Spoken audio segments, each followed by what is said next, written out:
8 ka mga opisyal sa Port Management Office sa Bohol nga nakuhaan sa CCTV nga nag-inom sud sa multipurpose hall Gipangdestino sa lain-laing buhatan sa Philippine Ports Authority. Ani ang report.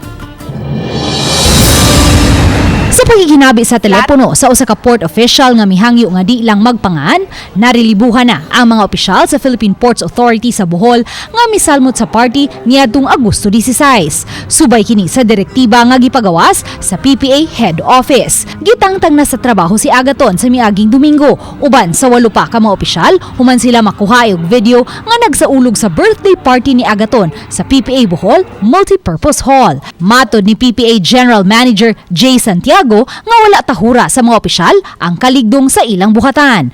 Sa pagiginabi sa telepono, matod sa PPA Bohol official nga nakapagawas na ang PPA Head Office o PPA Special Order Number 589-2023 nga nagmando nga ibalik si Agaton sa daan niyang pwesto sa PMP Western Leyte Biliran Isip Principal Engineer.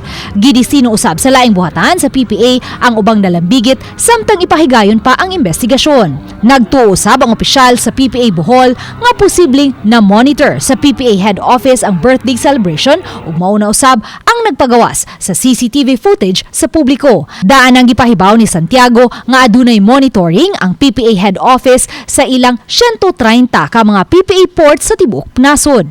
Sa gipagawas nga direktiba, si PPA PMO Bohol Finance Manager Rosalie Gonzales mo'y magsilbing OIC Port Manager samtang gipaabot pa ang pag-asumir sa katungdanan sa bag-ong Port Manager.